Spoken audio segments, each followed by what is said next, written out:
Bienvenidos a INTA en Acción, una producción de la Agencia de Extensión Bahía Blanca del Instituto Nacional de Tecnología Agropecuaria, con aportes de todo el país. INTA en Acción. Productores, empresas, instituciones y profesionales protagonistas del sistema agroalimentario regional por AM 1240, Radio Universidad. Buenos días a INTA en Acción, programa número 85, cuarta temporada. Federico Castoldi, integrante de la Agencia de Bahía Blanca, y es un gusto para mí estar como todos los sábados con ustedes en este recorrido de las actividades del INTA que realiza junto con otras instituciones, empresas y productores para desarrollar innovaciones y estar al servicio de la comunidad. Hoy un programa con gran cantidad de contenidos. Tenemos en el segmento Hecho Ciencia, Karina García nos presenta las alternativas para utilizar los efluentes de tambos. Vamos a estar hablando de la polinización de kiwi con abejas, de la aplicación de buenas prácticas también en tambos. Nuestro amigo Cristian San, con Puerta Regional, va a continuar con sus entrevistas en el establecimiento La Diana con el productor Jorge Horaci y nuestros compañeros de la Agencia de Extensión de Bahía Blanca. Vamos a presentar el reporte agrícola de la Bolsa de Cereales para la primera quincena de mayo.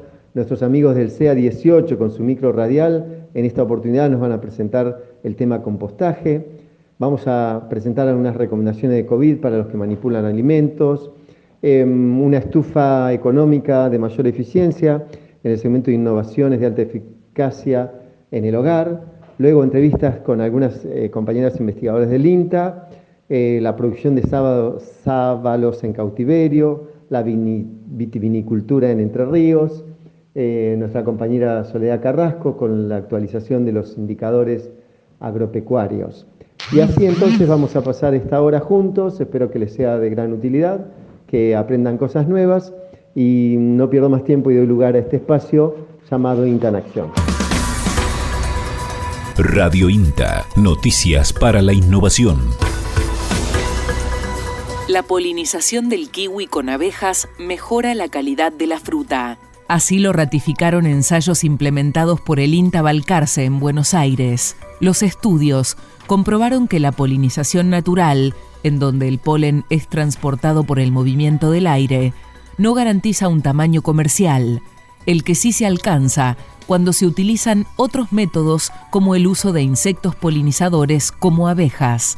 Ángela David del INTA Balcarce resaltó a INTA Informa que para que el sistema funcione, las colmenas tienen que estar preparadas y muy bien alimentadas, ya que las flores del kiwi no producen néctar y no son atractivas para las abejas. Nosotros desde INTA Balcarce, en conjunto con la cabaña apícola Pedro Bober y la chacra experimental de Miramar, lo que nos propusimos es hacer un ensayo en donde comparáramos los principales sistemas de polinización en kiwi para ver si la polinización con abejas realmente era comparable a la polinización artificial. Y lo que vimos fue que realmente al utilizar la polinización combinada obtuvimos el mayor número de frutos de kiwi a cosecha y al utilizar tanto la polinización combinada como la polinización solo con abejas obtuvimos un mayor tamaño de fruto respecto a la polinización manual. Es decir, utilizando un buen protocolo, digamos, con abejas bien alimentadas, como les vuelvo a repetir, logramos obtener muy buenos resultados de polinización, incluso mejores que con la polinización manual.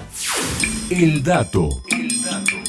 La producción de kiwi en Argentina se concentra en el sudeste y norte de la provincia de Buenos Aires, zonas en donde se produce el 80% de la fruta que se consume en todo el país. Presentan una aplicación que evalúa las buenas prácticas en los tambos. Se trata de Check Tambo, una herramienta digital pensada para asegurar la calidad en los establecimientos lecheros. La aplicación, para ser utilizada en dispositivos móviles, es gratuita y fue diseñada por el INTA, la Facultad de Ciencias Agropecuarias de Córdoba y la empresa BIT Sociedad Anónima. Marcelo Cornero, decano de la Facultad de Ciencias Agropecuarias de la Universidad Nacional de Córdoba, aseguró que la aplicación permite priorizar buenas prácticas para generar una estrategia de mejora de los tambos, logrando sistemas más eficientes y que respondan a las demandas del mercado. Radio INTA Baja este contenido en www.inta.gov.ar o acercanos información a intarradio@inta.gov.ar. Radio INTA. Somos radio. Somos INTA. Radio INTA. Noticias para la innovación. La polinización del kiwi con abejas mejora la calidad de la fruta. Así lo ratificaron ensayos implementados por el INTA Balcarce en Buenos Aires. Los estudios comprobaron que la polinización natural, en donde el polen es transportado por el movimiento del aire, no garantiza un tamaño comercial, el que sí se alcanza cuando se utilizan otros métodos como el uso de insectos polinizadores como abejas. Ángela David, del INTA Balcarce, resaltó a INTA Informa que para que el sistema funcione, las colmenas tienen que estar preparadas y muy bien alimentadas, ya que las flores del kiwi no producen néctar y no son atractivas para las abejas. Nosotros, desde INTA Balcarce, en conjunto con la cabaña apícola Pedro Bober y la chacra experimental de Miramar, lo que nos propusimos es hacer un ensayo en donde comparáramos los principales sistemas de polinización en kiwi para ver si la polinización con abejas realmente era comparable a la polinización artificial. Y lo que vimos fue que realmente al utilizar la polinización combinada obtuvimos el mayor número de frutos de kiwi a cosecha y al utilizar tanto la polinización combinada como la polinización solo con abejas obtuvimos un mayor tamaño de fruto respecto a la polinización manual. Es decir, utilizando un buen protocolo, digamos, con abejas bien alimentadas, como les vuelvo a repetir, logramos obtener muy buenos resultados de polinización, incluso mejores que con la polinización manual. El dato.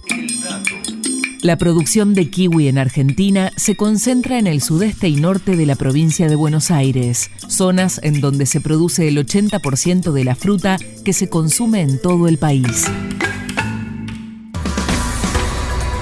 Presentan una aplicación que evalúa las buenas prácticas en los tambos. Se trata de Check Tambo, una herramienta digital pensada para asegurar la calidad en los establecimientos lecheros. La aplicación, para ser utilizada en dispositivos móviles, es gratuita y fue diseñada por el INTA, la Facultad de Ciencias Agropecuarias de Córdoba y la empresa BIT Sociedad Anónima. Marcelo Cornero, decano de la Facultad de Ciencias Agropecuarias de la Universidad Nacional de Córdoba, aseguró que la aplicación permite priorizar buenas prácticas para generar una estrategia de mejora de los tambos, logrando sistemas más eficientes y que respondan a las demandas del mercado. Radio INTA. Baja este contenido en www.inta.gov.ar o acercanos información a intarradio@inta.gov.ar. Radio INTA. Somos radio. Somos INTA.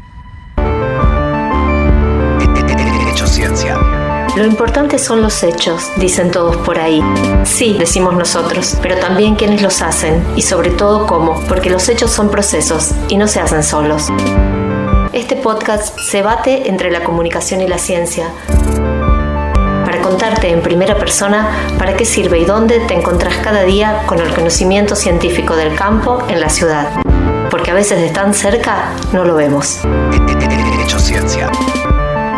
En este episodio de Hecho Ciencia conversamos con Karina García. Karina es licenciada en Tecnología Ambiental, trabaja en el Grupo de Calidad de Leche y Agroindustrias del INTA Rafaela y se dedica a estudiar alternativas para el manejo, tratamiento y valorización de efluentes de tambo. Yo trabajo en el Grupo Calidad de Leche y Agroindustria. Dentro de ese grupo hay como diferentes subgrupos que nos abocamos a diferentes temáticas o disciplinas. En lo que a mí respecta a todo lo que tiene que ver con la parte ambiental, por ahí un tema hoy por hoy bastante susceptible, digamos, específicamente en todo lo que tiene que ver con el manejo, el tratamiento, las alternativas de tratamiento, de valorización de todos los efluentes y residuos que se generan en el tambo.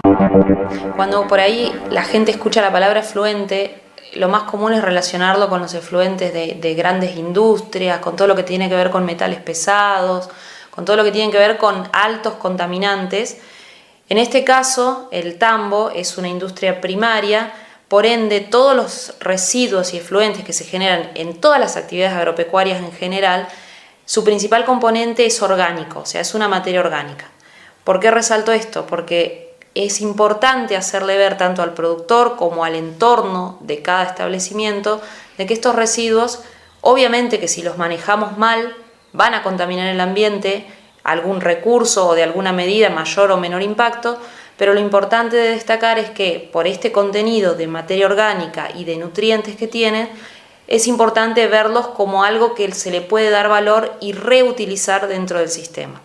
Entonces, resumiendo, un efluente que se genera en el tambo, principal componente es agua, por todo lo que es el lavado de las instalaciones de ordeños, del piso, y la parte sólida, que no llega a más de un 5% de sólido de todo ese efluente, tiene que ver con el estiércol, con restos de alimentos, ¿sí? Haciendo alusión a lo que decíamos hoy de la materia orgánica, para que tengan una idea, todo lo que consume el animal, en este caso las vacas, alrededor del 70% de los principales nutrientes, que los que nosotros siempre trabajamos son nitrógeno, fósforo y potasio, alrededor de ese 70% queda en el estiércol. Entonces, eso es lo que tratamos de hacerle ver al productor, que aplicando una alternativa u otra, lo importante es, por un lado, no contaminar el ambiente, pero por el otro lado, poder reutilizarlo dentro del sistema, porque si no, en definitiva, también estamos perdiendo plata, porque estamos poniendo un montón de dinero en una buena alimentación del animal y más de ese 70% nos está quedando en cunetas, en canales, en lagunas. Nosotros en el grupo venimos desde hace más de 10 años, alrededor de 15, evaluando diferentes alternativas. Lo que también es importante de destacar es que no cualquier alternativa se adapta a cualquier tambo, porque cada tambo tiene sus particularidades, ya sea por escala, o sea, por cantidad de animales, por tipo de sistema productivo, si es más pastoril o tiene más bien encierre, por zona en la que se encuentra, ¿sí? Entonces, lo importante es siempre evaluar cada sistema y aplicar la alternativa que más se adapte a ese caso en particular. Dentro de las alternativas hay muy variadas. Tenemos todo lo que es tratamientos específicamente, en donde se evalúan tratamientos físicos que tienen que ver más con la separación de esos sólidos para después reutilizar esos sólidos. Tienen que ver también tratamientos biológicos, que ahí los más comunes o los más utilizados son lo que son lagunas de estabilización, que si lo vemos como tratamiento es muy diferente a lo que sería una fosa o una laguna, que es lo más común de encontrar en un tambo, ¿sí? Las lagunas de estabilización lo que hacen es, se dimensionan de acuerdo a un montón de variables que se evalúan de ese efluente que se genera en ese tambo en particular. Es decir, se tiene en cuenta cantidad de materia orgánica, volumen, clima de la zona, precipitaciones, y a partir de eso se dimensiona una laguna que permita degradar en un determinado porcentaje esa materia orgánica. Después hay otras alternativas de tratamiento biológico que son un poco más, que tienen mayores requerimientos, tanto de inversión como de mantenimiento, ¿sí? Por ejemplo, lo que es la producción de biogás es un tratamiento biológico, es decir, biológico que se produce por mecanismos naturales. Algunos pueden ser ayudados, ¿sí? Como más bien manejados, pero en definitiva son microorganismos los que hacen degradar ese efluente. En la producción de biogás son unos microorganismos específicos que además de degradar el efluente producen lo que conocemos como biogás. Entonces, esa en particular, además de una alternativa de tratamiento, es una alternativa que me permite valorizar ese efluente porque estoy obteniendo abono por un lado y gas por el otro. Y después también tenemos alternativas que tienen que ver más bien con el manejo o la reutilización, como son diferentes formas de aplicación del efluente, ¿sí? Del efluente o del residuo sólido que yo separo del efluente. Entonces se evalúan diferentes equipamientos, tanques, carros estercoleros, y lo que se evalúa también es respuesta de determinados cultivos a una frecuencia de aplicación, a una dosis de aplicación, en momentos específicos de los cultivos. Estamos evaluando todo lo que tiene que ver con humedales, o son sistemas más bien de lo que llamamos biorremediación, en donde es un proceso biológico, pero en donde intervienen, además de los microorganismos, plantas. En su conjunto lo que hacen es como limpiar más ese efluente, ¿sí? Para que esté apto para un posterior uso. Nosotros en los casos en donde estamos evaluando eso es en los casos en donde queremos limpiar ese efluente una vez que le sacamos el sólido lo usamos en el campo, ese efluente lo seguimos degradando por un lado y después como que lo limpiamos con esos tratamientos terciarios para que, por ejemplo, en los tambos donde se usa mucha agua para lavar el piso, yo pueda utilizar ese agua y no estar extrayendo tanta agua limpia de la napa. Por ahí hoy es muy común también escuchar el término de economía circular o de bioeconomía. Bueno, esto sería algo que aportaría a eso dentro de lo que es la producción primaria de leche. Apuntamos siempre a eso, digamos, a tratar de valorizar porque, como decía al principio, en realidad son efluentes que obviamente si hacemos un mal manejo vamos a contaminar el suelo, el agua, con emisiones gaseosas en la atmósfera, pero por el otro lado tienen mucho valor que me permite a mí recuperarlo inclusive dentro de mi propio sistema. Lo que más me gusta es esto, encontrar alternativas aplicables a cada caso en particular. Me gusta mucho el trabajo, sobre todo también con los alumnos, las escuelas agrotécnicas, que creo que son los principales difusores de todo esto el día de mañana. Si ellos absorben todo esto, lo van a poder transmitir y va a ser más fácil después incorporar estos temas en los diferentes ámbitos. Hecho Ciencia. Hecho Ciencia, episodios de comunicación urbano-rural, es un producto de INTA Rafaela, financiado por el gobierno de la provincia de Santa Fe, en el marco de la convocatoria Proyectos de Comunicación de la Ciencia del 2018 del Ministerio de Ciencia, Tecnología e Innovación Productiva, ASACTEI. Comenzamos el bloque 2 y seguimos en el campo La Diana junto con Carlos Carbonell, Andrea Lauric y Jerónimo de Leo.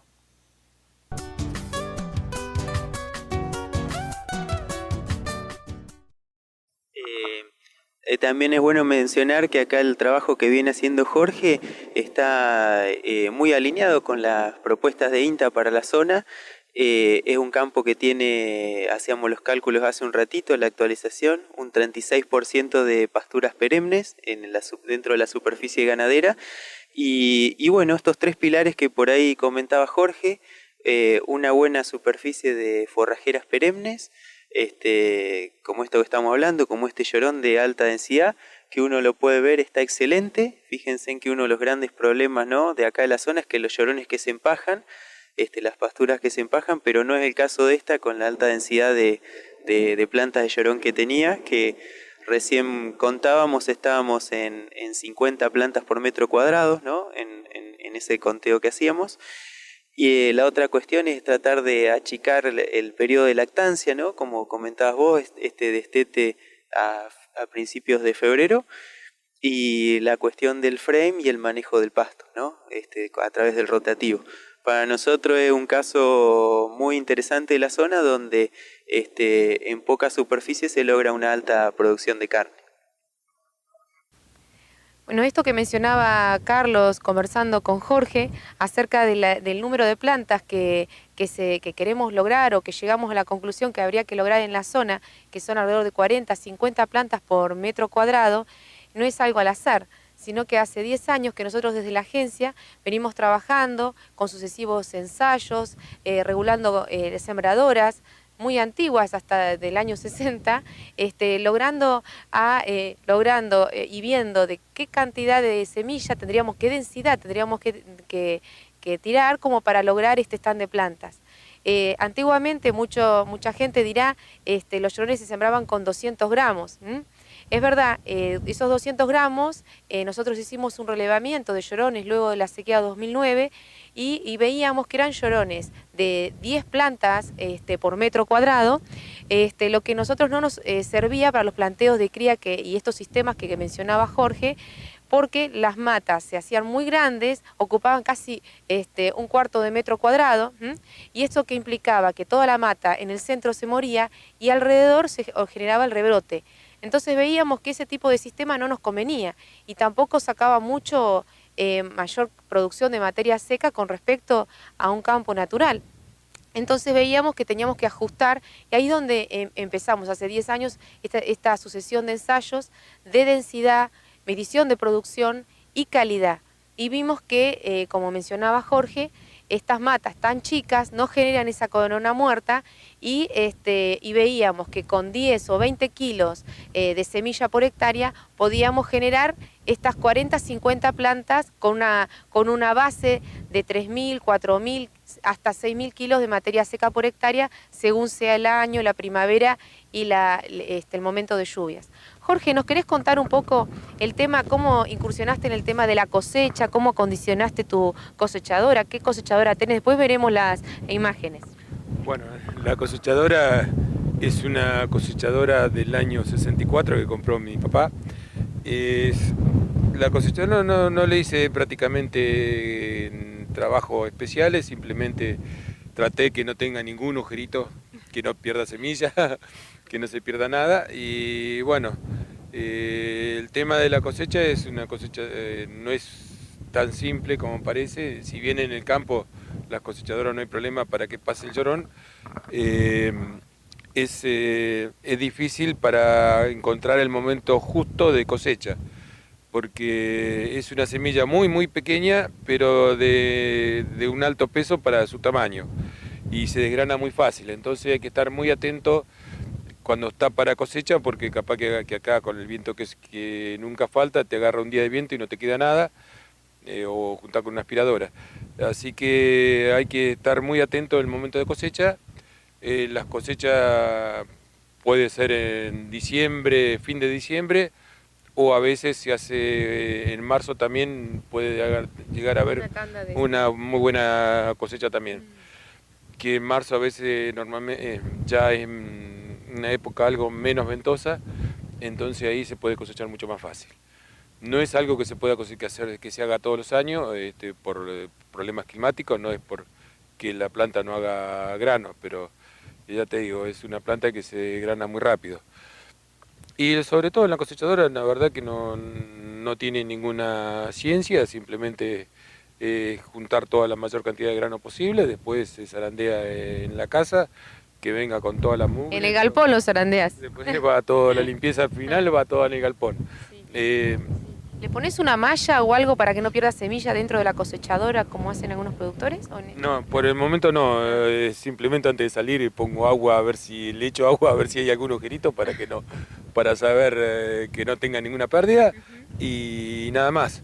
Y la dosis concretamente, entonces vos, ¿cuánto ajustaste? ¿En cosecha o semilla? Sí, de las dos cosas. Bueno, en rendimiento de cosecha normalmente andan un promedio entre 80, 100 kilos, muy bueno, 120, no se saca mucho más.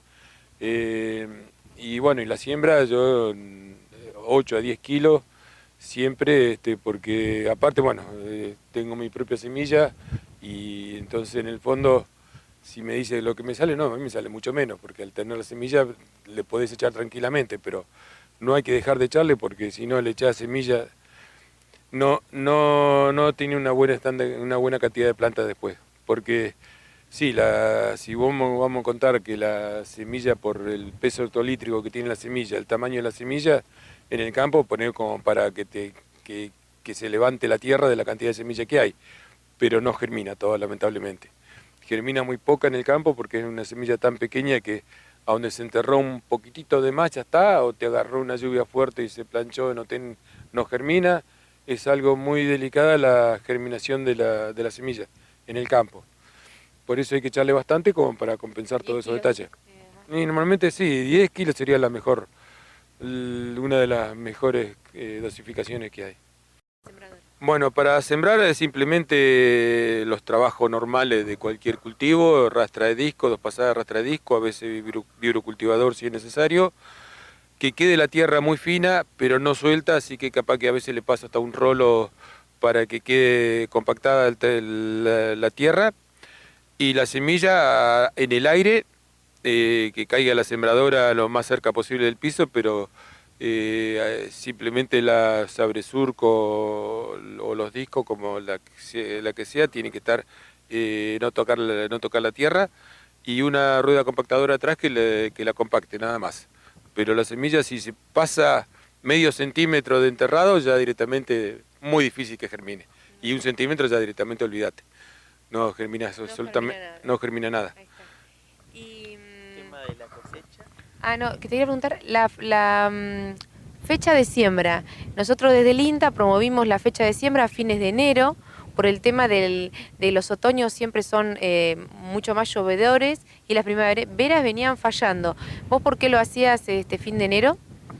Y sobre todo por eso, que lo hago más bien los primeros días de febrero, cosa que la semilla ya esté en el campo cuando empieza a llover, que no tengo que, si espero que salga cuando llueve, que después que llueve salir a sembrar, cuando lo voy a sembrar, como la semilla tiene que estar en el aire, ya está seco. Entonces si la semilla está tirada en el campo, llovió, se mojó, y ahí es la mejor forma para que germine.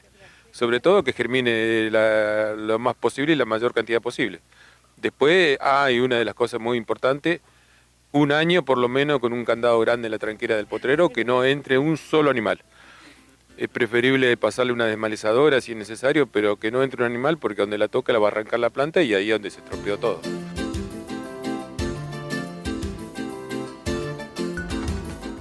Reporte Agrícola Quincenal. Buenas perspectivas para el próximo inicio de una nueva campaña fina. Se proyecta un aumento del área destinada a cereales invernales, impulsada por los buenos precios a cosecha y las condiciones óptimas de humedad en el suelo.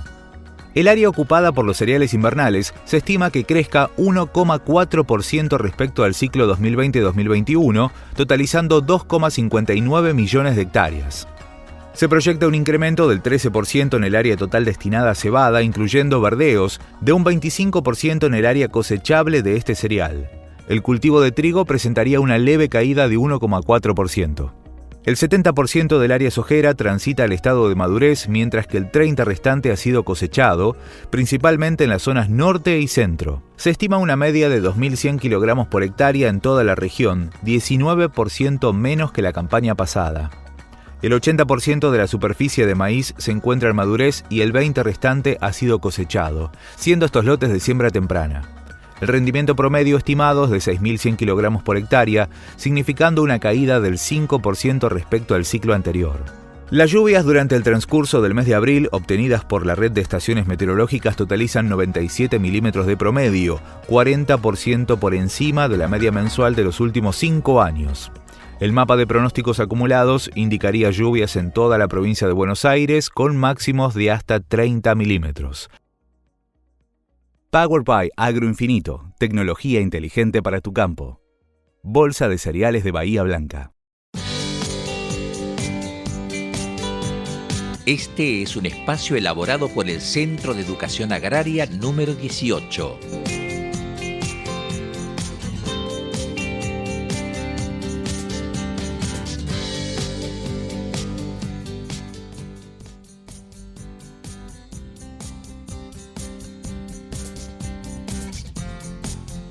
Mi nombre es Evangelina Lazala y junto con María Inés Sonco formamos parte del equipo del CEA 18. Hoy vamos a dedicar un pequeño espacio para comentarles qué es el compostaje y cómo hacerlo. El Centro de Educación Agraria número 18 es una institución educativa abierta a la comunidad ubicada en General Daniel Serri, como muchos de ustedes ya saben.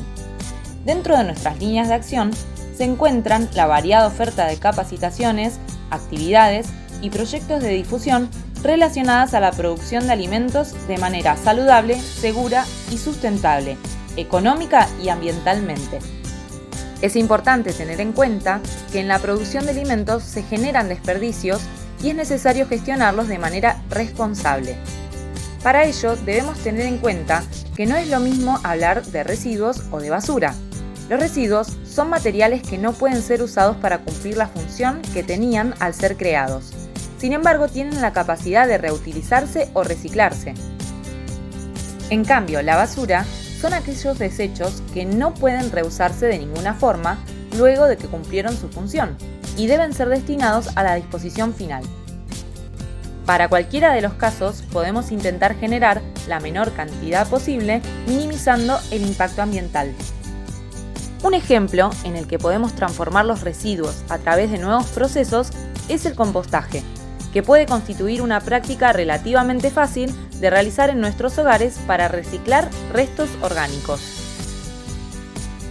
El compost es el producto que se obtiene de la descomposición de residuos orgánicos y puede ser usado como abono para mejorar la estructura y composición química del suelo, ayudando a nuestras plantas a crecer sanas y fuertes. Esto lo convierte en un elemento fundamental de la huerta agroecológica, tanto que a la hora de planificarla es necesario también pensar en el compost. El proceso de compostaje es llevado a cabo por microorganismos que viven en el suelo y necesitan la presencia de aire, agua, temperatura y nutrientes. ¿Qué residuos se pueden compostar? Restos de frutas y verduras crudas, yerba, té, café, cáscara de huevos molidas, papel y cartón sin tinta, hojas y pastos del jardín o restos de la huerta, guano de gallina, oveja o conejos. ¿Y qué residuos no se pueden incorporar al compostaje? Residuos inorgánicos que no se descomponen biológicamente, como plásticos, vidrios, telgopor. También alimentos elaborados, residuos de origen animal, grasas, lácteos, ya que atraen roedores y otras plagas indeseables, además de afectar el proceso de degradación. Tampoco podemos incorporar pañuelos descartables, pañales, materia fecal de perros y gatos. ¿Dónde puedo hacer el compost? El compostaje puede realizarse en una pila en el suelo o en una compostera. Lo importante es que permita remover en forma periódica, eliminar el exceso de agua o humedecerlo si fuera necesario y evitar así la proliferación de moscas, hormigas y roedores. Debemos ubicarlo en un lugar protegido que tenga sombra en verano y sol en invierno. Si decidimos hacer una pila, debemos tener la precaución de cercar bien el espacio para que no excedan las mascotas. En zonas donde las lluvias son escasas, puede realizarse en pozos o zanjas. Una vez que vayamos poniendo las capas de materiales, es aconsejable taparlos con una buena capa de pasto seco. No es necesario tener patio para compostar. Podemos usar cajones de madera o algún tarro de buen tamaño que permita airear y mezclar los residuos, perforando el fondo para evitar la acumulación de líquidos. Se puede compostar todo el año. Sin embargo, con temperaturas bajo cero, necesitamos protegerlo, ya que en esas condiciones hay menor actividad metabólica y el proceso se hace más lento. ¿Cómo realizamos el compost? Debemos colocar en capas los restos de vegetales verdes, restos de cocina, papel, pasto, estiércol, pudiendo intercalar con alguna capa de tierra negra. Así, sucesivamente, se van disponiendo los residuos que vamos juntando. De ser posible, como hemos mencionado, hay que cubrirlos con pasto, principalmente el primer tiempo, periodo en el que también habrá que mezclarlos todas las semanas. Durante el segundo y tercer mes, se puede mezclar cada 15 días y luego una vez por mes hasta su madurez, dependiendo la época del año debido a las variaciones de temperatura y humedad. Durante todo el proceso, la humedad debe mantenerse. Para saber si su cantidad es correcta, podemos tomar con la mano un poco del compost y apretarlo fuerte. Deben caer solo unas gotitas del líquido. Si cae más, está demasiado húmedo y debe mezclarse con residuos secos. Si no cae nada, está demasiado seco y es necesario regarlo. Si la humedad o aireación no son las adecuadas, el compost puede atraer plagas, por lo cual es necesario que estos factores se tengan en cuenta. ¿Cuándo está listo para usar como abono? En verano, el abono estará listo para ser usado al cabo de aproximadamente 3 meses. En el invierno, en cambio, demorará unos meses más, entre 5 o 6. El abono orgánico estará maduro cuando ya no nos sea posible distinguir los residuos que le habíamos incorporado, es decir, cuando esté lo suficientemente desintegrado y tenga un aspecto de tierra negra esponjosa. Si lo olemos, tendrá buen olor a tierra fértil. Lo podemos tamizar antes de usar. ¿Cuál es la diferencia con el lombricompuesto? El lombricompuesto, también conocido como humus de lombriz, es el producto del procesamiento que realizan las lombrices, rojas californianas preferentemente, de los mismos elementos orgánicos una vez que ya fueron compostados. Si bien ambos se utilizan como fertilizantes, abonos orgánicos y mejoradores de suelo, es importante remarcar que son productos diferentes, tanto en sus características físico-químicas como en el proceso total por el cual se obtuvieron.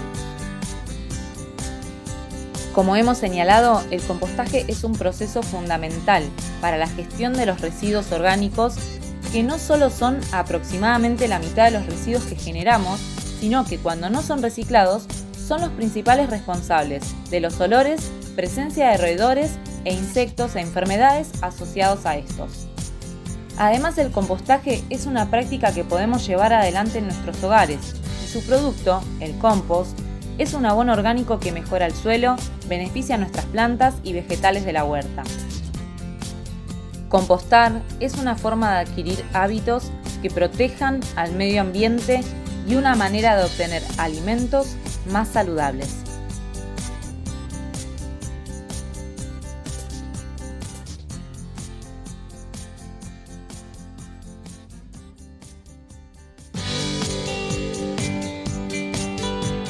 Este es un espacio elaborado por el Centro de Educación Agraria número 18.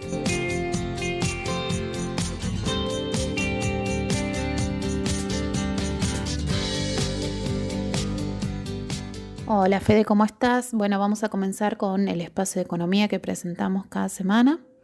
Con respecto al mercado ganadero, vamos a presentar los precios pagados en remate feria en nuestra zona. Para terneros de 160 a 180 kilos se pagó 228,60 pesos por kilo. Para terneros de 180 a 200 kilos se pagó 222,70 pesos por kilo. Para novillito de 260 a 300 kilos se pagó 192,70 pesos por kilo. Y para novillo de más de 300 kilos se pagó 157,60 pesos por kilo. Bien, por otro lado, en lo referido a las hembras, los precios fueron para terneras de 150 a 170 kilos, 193,30 pesos por kilo. Para terneras de 190 a 210 kilos se pagó 196,50 pesos por kilo. Para vaquillonas de 210 a 250 kilos se pagó 188,20 pesos por kilo. Y para vaquillonas de 250 a 290 kilos se pagó 185,20 pesos por kilo. Con respecto a los vientres, la vaca usada con cría se pagó 27.500 pesos y la vaca con garantía de preñez nueva se pagó 70.000 pesos. Bien, por otro lado, con respecto al índice de arrendamiento, esta semana es de 182,40 pesos y en lo que se refiere al gordo, en el mercado de Liniers, el novillo entre 400 y 520 kilos se registró un valor de 184,40 pesos por kilo. Bien, la relación ternero-novillo esta semana presentó un valor de 1,21 kilos de novillo gordo para poder adquirir 1 kilo de ternero. Y por otro lado, la relación maíz-novillo presentó un valor de 112 kilos de novillo gordo para poder adquirir 1 tonelada de grano. Bien, esta semana vamos a repasar las principales relaciones de precios con respecto al cultivo de trigo ante el inminente comienzo de la campaña 2021-2022. Bien, con respecto a los principales costos de este cultivo, se observan los siguientes valores. Comenzamos con la urea granulada. Se precisan 15,9 quintales de trigo para poder adquirir 1 tonelada de urea. Este valor es un 17% menor al promedio de los últimos 5 años. Con respecto al fosfato de amónico, se precisan 31,5 quintales para poder adquirir 1 tonelada de fosfato de amónico, ¿sí? Y este valor es un 25% superior al promedio de los últimos 5 años. Con respecto a las labores, se precisan 1,3 quintales de trigo para poder pagar el costo de arada de 1 hectárea. Este valor es un 9% inferior al promedio de los últimos años. Y por último vamos a considerar el costo de transporte de granos, viendo que se precisan 0,52 quintales de trigo para poder pagar el transporte de la cosecha en 100 kilómetros, una distancia de 100 kilómetros. Este valor es un 20% inferior al promedio de los últimos 5 años. Bien, para cerrar vamos a repasar un poco el valor de los cereales comercializados en nuestra región. Se destaca esta semana la importante disminución del valor del maíz en los últimos días. El mismo presenta un valor de $219 la tonelada actualmente, con una disminución del 10% de su valor en la última semana. Por otro lado, el trigo también presenta un menor valor, cotizando a $217,5 y se redujo en un 6% el precio en la última semana. Bien, por último, la soja disponible cotiza a $335 y la cebada forrajera a $215. Bueno, Federico, eso es todo por hoy. Nos encontramos nuevamente el próximo sábado. COVID-19. Si participás en la venta o distribución de bolsones de verdura de la agricultura familiar, tené en cuenta las siguientes recomendaciones para los manipuladores y envasadores de alimentos. No pueden participar en el armado de bolsones personas con fiebre o síntomas de ninguna enfermedad respiratoria ni digestiva. Determinó un lugar permanente de trabajo para manipular los alimentos y preparar los bolsones que continuamente esté limpio. Todas las personas que van a embolsar los alimentos deben contar con guantes descartables, barbijo y cofia. Se recomienda no hablar, toser ni estornudar durante la manipulación o embolsado de alimentos. Lávate las manos con agua y jabón cada 1 o 2 horas. No uses jabones en pastilla o toalla de tela. Siempre trata de sean descartables. Desinfecta con frecuencia las mesadas y estanterías de trabajo con alcohol al 70% o lavandina diluida.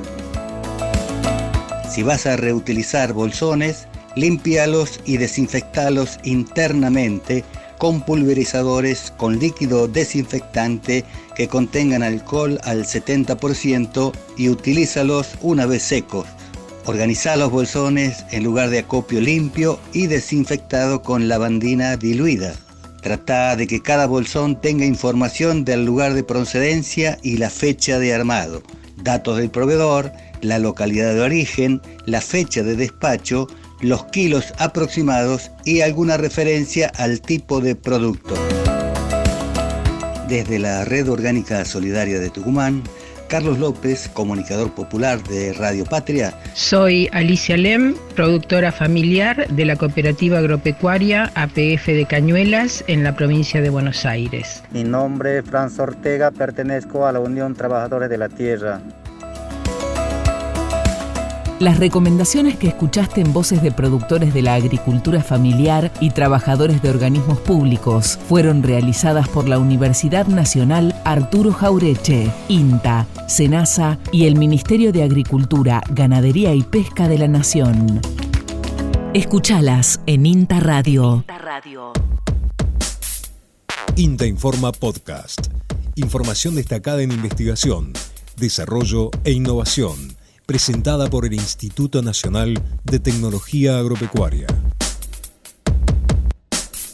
Investigadores del INTA desarrollaron en conjunto con los habitantes de Mogna, una comunidad rural ubicada a 120 kilómetros de San Juan, capital, un prototipo de cocinas a leña eficiente que calienta y almacena agua a la vez. Vamos a hablar sobre esto con Sebastián Sosa, investigador del INTA en el IPAF de la región Cuyo. Sebastián, para ponernos un poco en tema, ¿qué nos puedes contar de la comunidad Mogna? Bueno, la comunidad de Mogna es una comunidad rural que se encuentra alejada, se puede decir, de los centros urbanos de la provincia de San Juan. Como decías bien vos, está a 120 kilómetros de la ciudad capital de San Juan y a 90 aproximadamente de San José de Jáchal, que es el centro urbano, digamos, que está ahí cerca. Es una comunidad, digamos, en la que viven alrededor de 300 personas. Son productores familiares, en su mayoría, en su totalidad, te diría, y se dedican a la cría de ganado caprino y bovino, con digamos, algunos trabajos también en producción de alfalfa, pero en menor medida, digamos, ¿no? ¿Y qué problemáticas presentaban? Bueno, la comunidad de Mogna, como tantas otras comunidades rurales aisladas de nuestro país, presenta claros déficits en cuanto a servicios, ¿no? Que en este caso, con el tema de la energía, si bien ellos disponen de red de energía eléctrica y pueden, digamos, de alguna manera conseguir o aprovisionarse de garrafas de gas, sin embargo, esas fuentes de energía, por algunos motivos, digamos, presentan defectos, ¿no? La corriente eléctrica sufren cortes frecuentemente o bajas de tensión, mala calidad en el servicio. Igual con lo de las garrafas, les resulta caro, es difícil salir 90 kilómetros a comprar, tienen que organizarse entre varias familias para poder hacer un viaje de ese tipo. Entonces, digamos, la principal fuente de energía que utilizan para sus actividades domésticas es la leña, la biomasa, digamos, que obtienen del monte que los rodea, del monte natural, y esas fuentes de energía que mencionaba primero son como complementarias, digamos. Básicamente eso, ¿no? ¿Y cómo surgió la idea de la construcción de artefactos eficientes? Bueno, teniendo en cuenta esto, digamos que la comunidad depende en gran medida de esta fuente de energía para satisfacer sus necesidades domésticas básicas, que son 3, cocción de alimentos, calentamiento de agua para uso sanitario doméstico y calefacción de ambientes.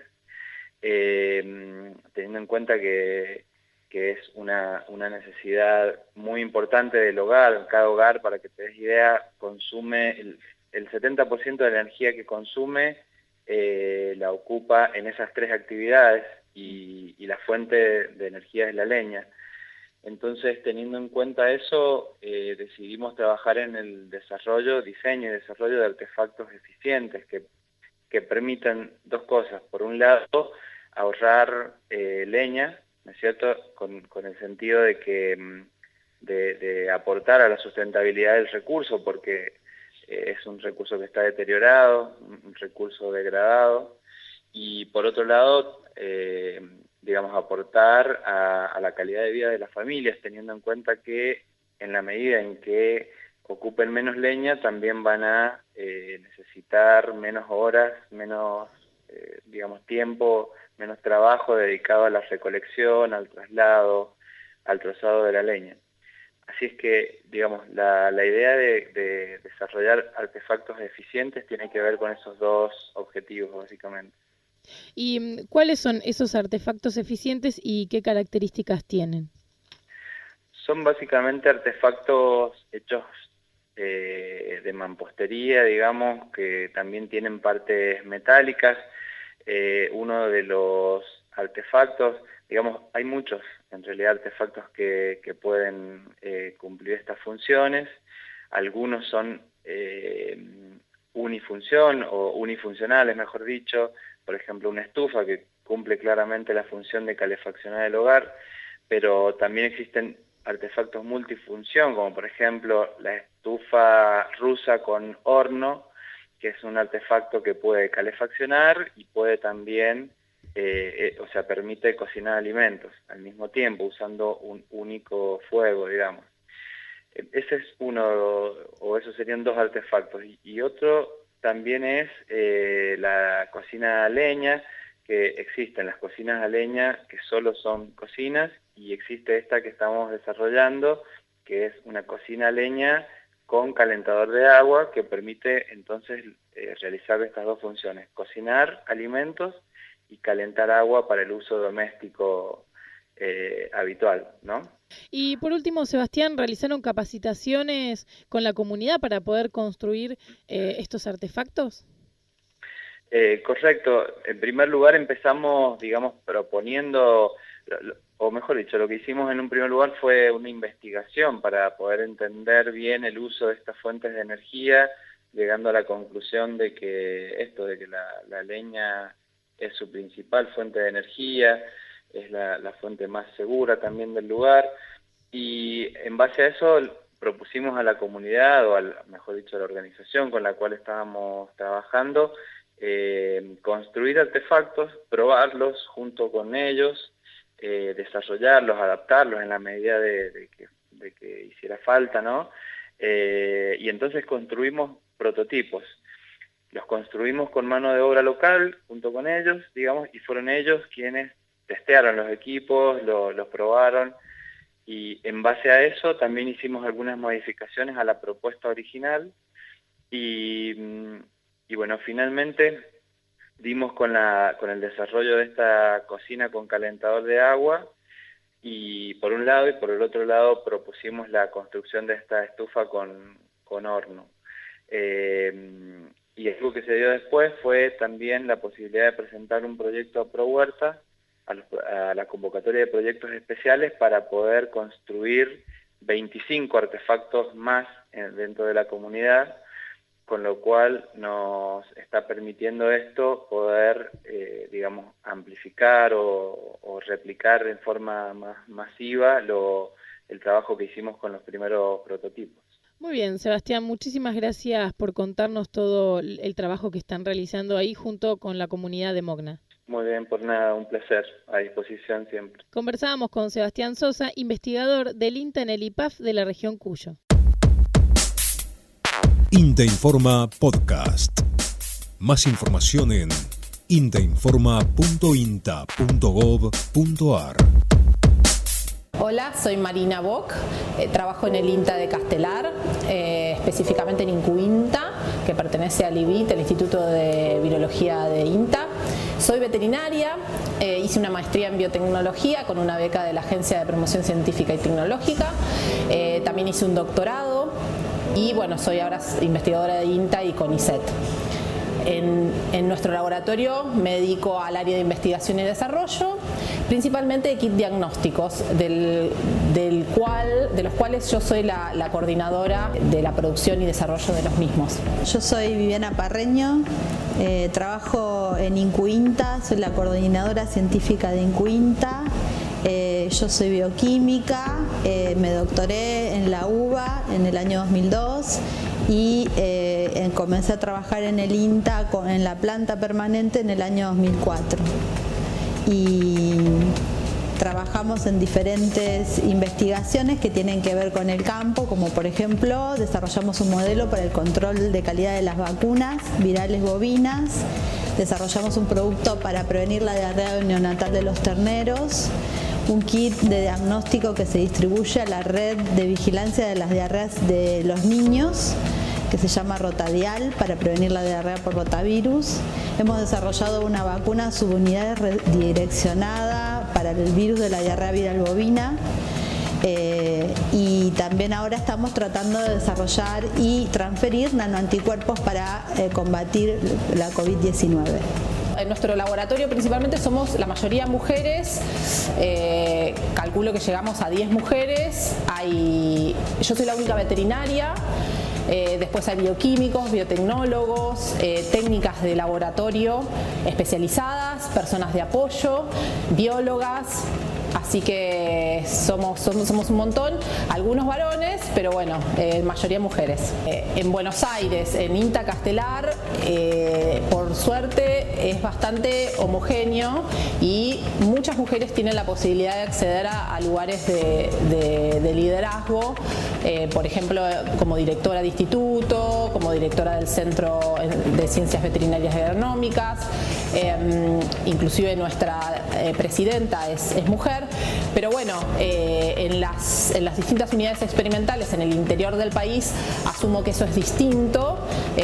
No he conocido tantas mujeres en los niveles más elevados de jerarquía, por así decirlo.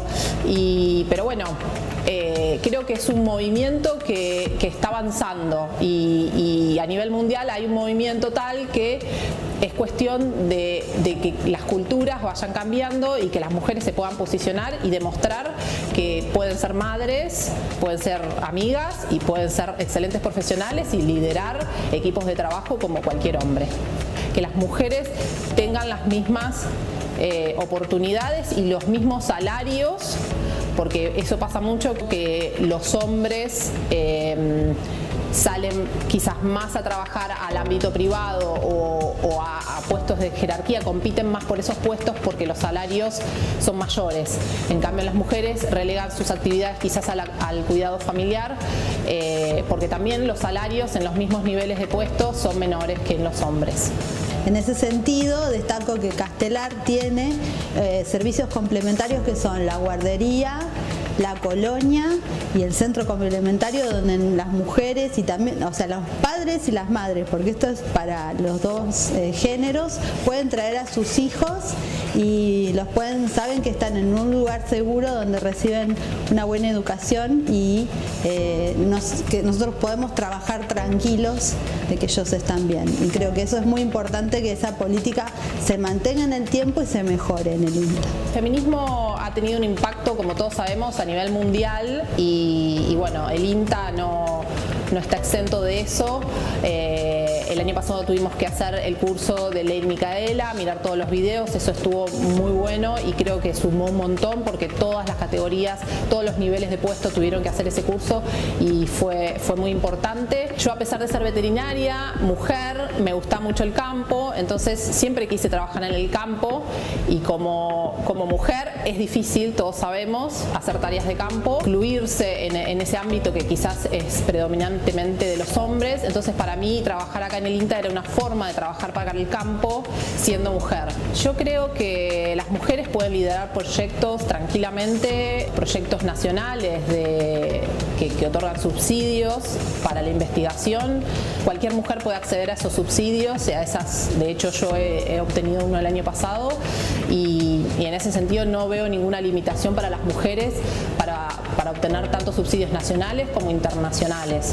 En nuestro laboratorio tenemos de ambos y no hemos tenido problema en ese sentido. Sí, las mujeres se tienen que animar a hacerlo, porque quizás acá estando en Castelar, rodeados de un ambiente un poco más equitativo, es más fácil decirlo, pero creo que la gente o las investigadoras de todo el país tienen que animarse a hacerlo y saber que se puede trabajar, se puede cuidar a la familia y se puede dirigir proyectos perfectamente. Nosotras movemos al campo. Nosotras movemos el campo. Radio INTA, noticias para la innovación. Producen sábalos en cautiverio para enfrentar la pesca desmedida. La iniciativa es impulsada desde el INTA Montevera en Santa Fe y tiene como objetivo trabajar en alternativas para que la actividad se convierta en una práctica sustentable. En la actualidad, Santa Fe exporta unas 6.000 toneladas de sábalo al año, con un impacto importante para la especie producto de su sobreexplotación. Con la cría de sábalos en cautiverio, se mantendría la exportación, las fuentes laborales y los ingresos que genera, guiándola hacia prácticas más sustentables, destacó Ariel Belavi, de INTA Montevera a Pampero TV. El ensayo consiste en evaluar la tasa de ganancia de peso y de crecimiento a densidades controladas de esta especie durante un año calendario, con el objetivo de, no solamente evaluar la tasa de ganancia de peso y el crecimiento, sino de lograr en ese año calendario un peso de entre 500 y 600 gramos, que es el peso comercial de exportación. El ensayo consiste de 3 tratamientos. Los 3 tratamientos tienen una fertilización orgánica de base, todos ellos, y 2 de ellos tienen la incorporación de balanceados y uno no.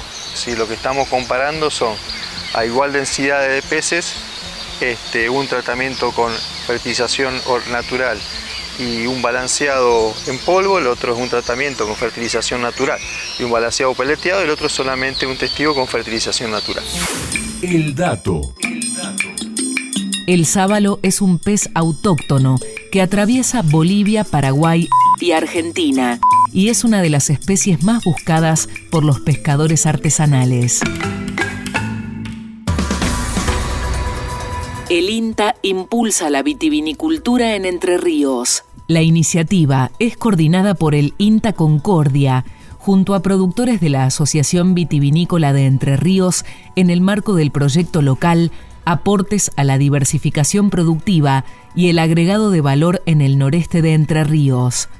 Se trata de una zona cálida y apta para la producción de vid, por lo que el objetivo del proyecto es producir, diversificar y dar valor agregado a la uva para su vinificación, explicó Lesa Silva, del INTA Colón en Entre Ríos.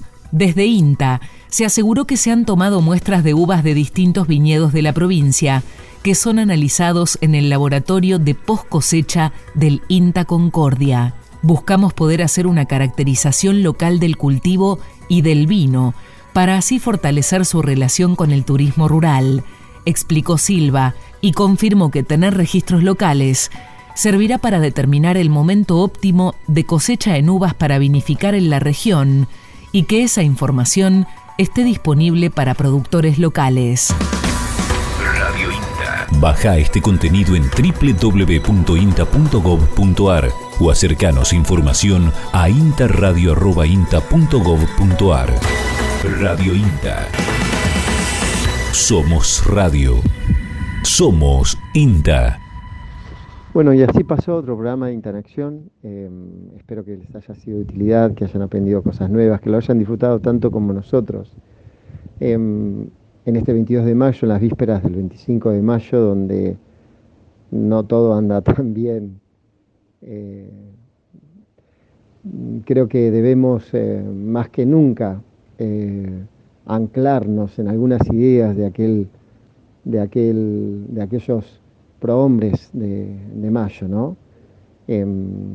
Ideas que enfrentaban un mundo viejo, representado por la esclavitud, por las colonias, por el abolengo, digamos, y el intento de reemplazarlo por un mundo nuevo que ya en Europa había sucedido a través de los acontecimientos de Francia, impulsando los derechos del hombre, la libertad, la igualdad. Aquellos liberales, digamos, que ya no querían tener colonias y proponían provincias. Creo que estamos viviendo momentos así, donde hay un mundo viejo que de alguna manera o en muchos aspectos debe ser reemplazado, que no ha sido capaz de dar respuesta a una humanidad. Tiene que ser reemplazado por un mundo nuevo, y para esto, bueno, es muy importante que se dé este espíritu de diálogo y de encuentro que se dio entre diferentes ideas que había en esos acontecimientos de mayo, pero que pudieron juntarse para pensar juntos un futuro mejor. Superemos las dicotomías, las divisiones, busquemos a la gente extraordinaria, positiva, activa, innovadora, que piensa en el bien común, en el servicio. Juntémonos con esa gente, identifiquémosla y juntos esforcémonos por trazar un futuro mejor. Un mundo nuevo que reemplace al mundo viejo, un mundo nuevo de felicidad y de progreso para esta humanidad que tanto sufre.